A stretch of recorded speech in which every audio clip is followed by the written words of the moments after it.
Welcome to our Wellness Hub, where experts in the field of health, wellness, healing, and mindset have been giving us tips for a better and healthier life. My name is Moni C, your host and creative mindset coach, and today we have a very special guest.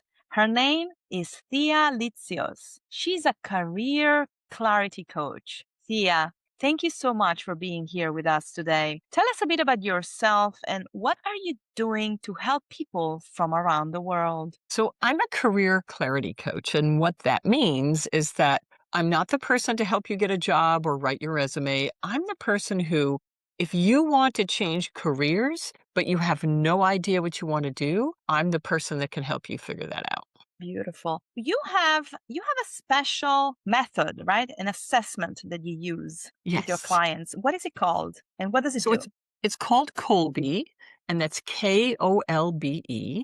And I discovered it because one of my business coaches gave it to me, but she didn't understand it that much and we never really went through it and I didn't discover much about it. But when I did decide to look into using an assessment to help my clients, I thought about this one because it had always fascinated me. And what it does is it measures the part of your brain which determines how you do things. So, we have the cognitive part of the brain, that's how we think. The affective part of the brain, that's measured by personality tests. How do we feel about things? What are our preferences? But the cognitive part of the mind is how we instinctively do things. Like, how do we take action and problem solve in our own unique way when we're free to do it in a way that we want? And that's what this assessment actually helps you discover. And the reason I love it so much is that I feel it literally gives people permission to be who they are. And so when they're looking for a career and they realize,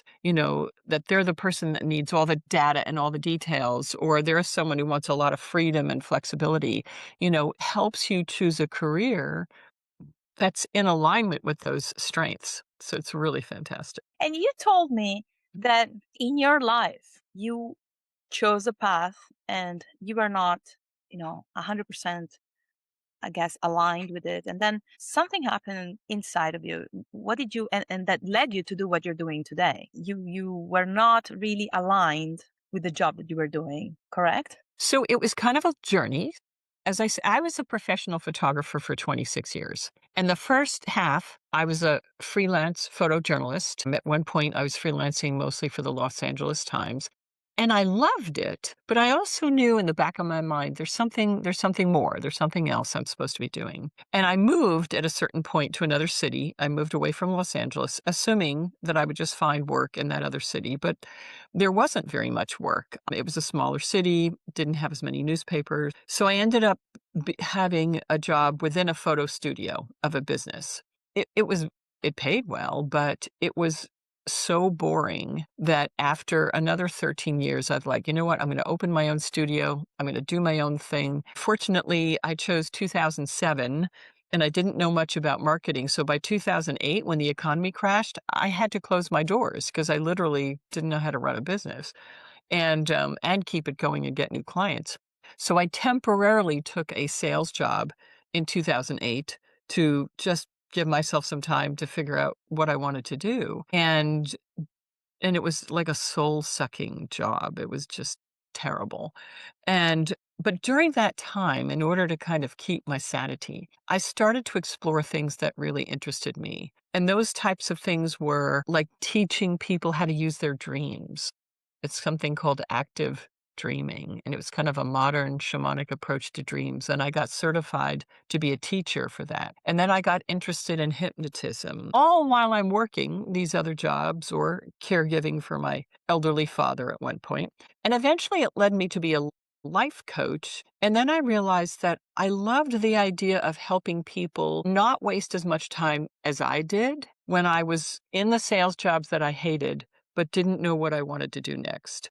And so my hope is to kind of compress that time because now I love what I do. But it wasn't a direct path. It was kind of winding, but it was also kind of a path of discovery. And I think that happens a lot when we know we're growing into something new. We just don't necessarily know what it is. Mm, that's wonderful. Walk us through one of your sessions, in short, of course. Sure. So When I coach people that are wanting to transition into a new career, I usually have 7 sessions. And the first one is where we go over what your results from the Kolbe assessment was. Like, what are your strengths? How do you like to do things? There's also a whole career assessment that offers 1,200 choices that are still in alignment with how you like to do things. And then over the 7 weeks, we're going to explore what did work in the career you had before, what didn't work. What kinds of things do you dream about doing? Like, what kinds of things really excite you? I also teach people how to get in touch with their intuition through dreams. So that's a part of my coaching. Then we also kind of explore, like, practically, what do you need to do? What do you need to do on a dreaming, if everything was perfect level? And we try to find that balance between what's the next step for you. And for some people, it's a very quick transition. For other people, it's going to take time. They might have to go and study something. They might have to transition from one job to another. It's a different experience for each person. And do you help men and women alike, or mainly women? I do, but mostly I coach women. And can you give a practical tip to someone in the audience who doesn't really know the right path they should choose next? One of the things I love to tell people is to lean into your curiosity. Like, your curiosity is the thing that's trying to awaken something within you. And if you kind of like follow, I call it a treasure hunt, like follow the next step. Like, for me, when I was working in this terrible sales job, I thought to myself, I want to get some kind of a spiritual practice that will help me survive this job. And a friend of mine said, "Well, what would you want to do?" And I said, "Well, I grew up with a grandmother from Greece who was very intuitive and dreamed a lot. And we all sat around the kitchen table talking about dreams when I was a kid. So I thought maybe I'll explore dreams." And so I went to the bookstore and there was a book by the person who ended up being my teacher. And I read the book and I started studying with him. But it was just a basic question of myself. What am I interested in? What do I want to do? And it doesn't have to be immediately aligned with your career, but you're going to begin to, you know, peel back the layers as you explore and as you allow your curiosity. Even if what your curiosity tells you to do is wild and out of the box, like, that might be the best thing you could do. So yeah, that's what I tell people. That's fascinating. What is the best way for the audience to contact you?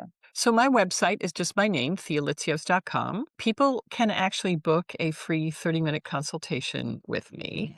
Um, and I forgot to send you this link, but I have a link to a free future self meditation where people can actually get into a meditative state and explore what they might do 10 years from now. So I will send you that link. I'm sorry I didn't send it right away. Absolutely. I would Yeah. love to see it. So, dreams, I didn't know about this that you use a lot.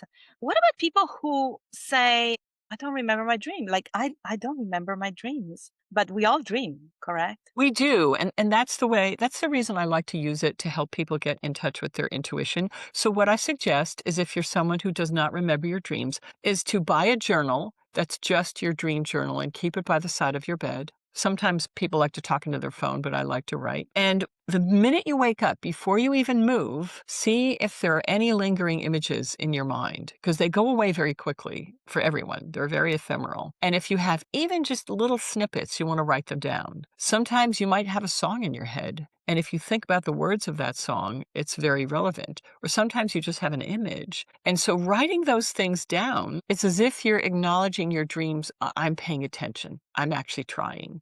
And the more you do that, the more you get into the habit of doing that, the more you will remember your dreams. But you can also give yourself the suggestion before you go to sleep, I'm going to remember my dreams. And just you can repeat it a few times. And then when you go to sleep, you wake up with the expectation that you will remember it. And that helps a lot. Well, I will do that.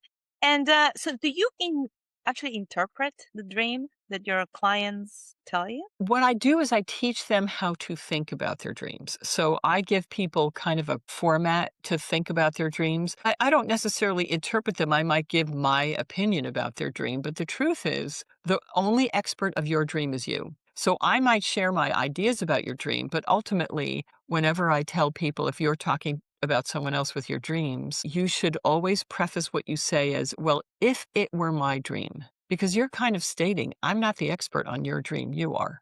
But if this was my dream, this is how I would think about it. So when I do share with my clients, that is what I say. I say, well, if it was my dream, I might think about it this way.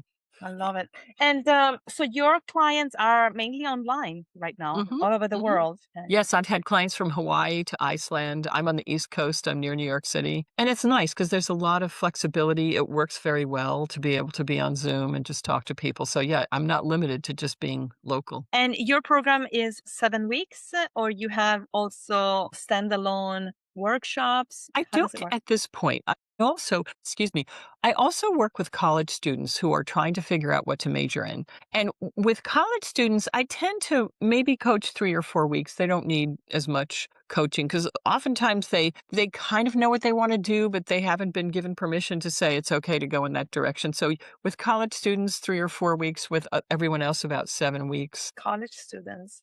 I am very interested in that. Or even teenagers who need to choose before they get into college. That's You true. I don't work with them as much, but Kolbe has a test for younger people. People in high school, it's called the Kolbe Y, like for youth. And it's like the Kolbe A, which is the one for adults, but it gives them some really great information about how are they a student and what are their strengths I mean, your strengths don't change. That's what's wonderful about it. So if someone took a test when they were 15 and they took it again when they were 35, it would essentially be the same, which is one of the reasons I like using it for helping people choose their careers because it's not like you're going to wait. And our natural strengths are like how we write with the hand we chose to write with. When we're trying to do things opposite of how we naturally would do it, it feels like we're writing with our non dominant hand. And so that's one of the ways that I like to explain to people. Like, once you know your strengths, whether you're in high school or college or an adult, then you know these aren't going to disappear. I'm not going to wake up one day and say, you know what, I want to write with my other hand. Nobody would ever say that. And our natural strengths are very much like that. You were born with them. You naturally do them. Sometimes they're so natural to us, we don't even think of it as a strength. We just assume everybody does things this way. And that's why it's liberating to get this assessment because you find out people can do things in very different ways. And your specific combination of strengths, not only is it unique to you, but they are really your strengths. I mean, a lot of women, I think, underplay their strengths because they're like, oh, everybody does it. No, they don't. Trust me, they don't. And so when you can identify what your strengths are, then it becomes like liberating. They're like, wow, okay, that's how I like to do that. And anyone can go take the Kolbe test. It's on Kolbe.com, Kolbe.com. The test costs $55 a index, and they send you a very comprehensive email with all the results. So if you're not like, I don't want to change careers, I just want to know what my strengths are, you're welcome to go to the website and take the test. And it's brilliant. I Mhm. found it easier to have someone tell me what it actually means because I got the email too, but it's very valuable information. Yes, and Thea, you help them and give them more direction.